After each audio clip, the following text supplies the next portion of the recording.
बिस्मिल्लाहिर्रहमानिर्रहीम। अस्सलाम वालेकुम व्यूअर्स। आज हमने बनाया है मज़ेदार सा अरवी गोश्त। तो ये बहुत डिलीशियस डिश है, इसको खा के बहुत मज़ा आया था हमें और मेरे बच्चों को भी ये बहुत पसंद आई है। तो आप भी ज़रूर ट्राई कीजिएगा, मेरी रेसिपी से पकाइएगा मट्टी की हांडी में। तो सबसे पहले हम मट्टी की हांडी रख लेंगे, चूल्हा जला लेंगे। तो सबसे पहले हमने गोश्त गलाना है। गोश्त को गलाने के लिए हांडी में सबसे पहले हम लोग डालेंगे गोश्त। गोश्त मैंने लिया तकरीबन 1 पाव, क्योंकि फिर ज़्यादा कोई खाता नहीं है और मैं तो बिल्कुल भी नहीं खा सकती। तो इसमें डालेंगे हम लहसुन, अदरक, टमाटर, प्याज, हरी मिर्चें, लहसुन अदरक का पेस्ट। ये देखिए लहसुन अदरक हमने कूट लिया था, इसको पेस्ट नहीं बनाया। मोटा मोटा सा कूट लें, क्योंकि जब गोश्त गलेगा तो ये ऑलरेडी गल जाएगा। हल्दी 1 टीस्पून, लाल मिर्च 1 टीस्पून, धनिया पाउडर 1 टीस्पून, ज़ीरा साबुत 1 टीस्पून, नमक 1 टीस्पून, क्योंकि हस्बे ज़ायका भी आप डाल सकते हैं लेकिन 1 टीस्पून ठीक है। और गरम मसाला मैंने डाला है 1 टीस्पून, होममेड गरम मसाला। और मैं तकरीबन 3 पाव पानी डालूंगी कि मेरा गोश्त गल जाए, क्योंकि गोश्त गलाने के लिए टाइम लगता है, इसलिए पानी ज़्यादा डालें। और मट्टी की हांडी में बिल्कुल हल्की आंच पे मैं गलाऊंगी। तो देखें जी, पानी बिल्कुल ड्राई होने के नज़दीक पहुंच चुका है और मेरा गोश्त भी तकरीबन गल चुका है। तो मैं इसका पानी पहले अच्छे से खुश्क कर रही हूँ।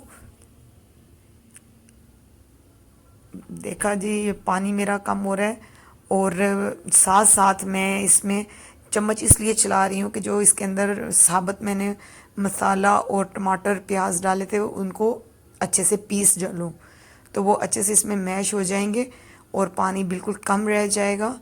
तो फिर हम इसको गोश्त को भून लेंगे।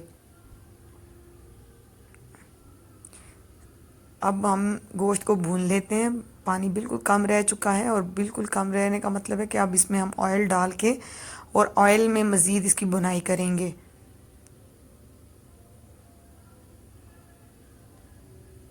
मैंने इसमें तकरीबन 3 ये स्पून भर के बड़े ऑयल डाला है।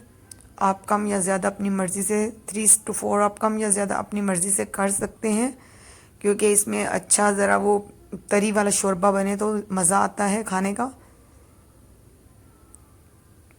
ये हम इसको भून रहे हैं।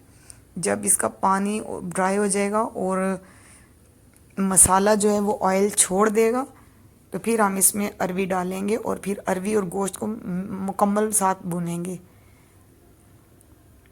अब हम अरवी और गोश्त को मिला के भून रहे हैं। जब अरवी और गोश्त अच्छे से भुन जाएगा तो फिर हम इसमें शोरबा डालेंगे। देखिए अरवी और गोश्त मेरा अच्छे से भुन चुका है। तो अब हम इसमें पानी का जितना चाहे शोरबा बना सकते हैं। इतना शोरबा बनाना है कि हमें इसमें अरवी को गलाना भी है और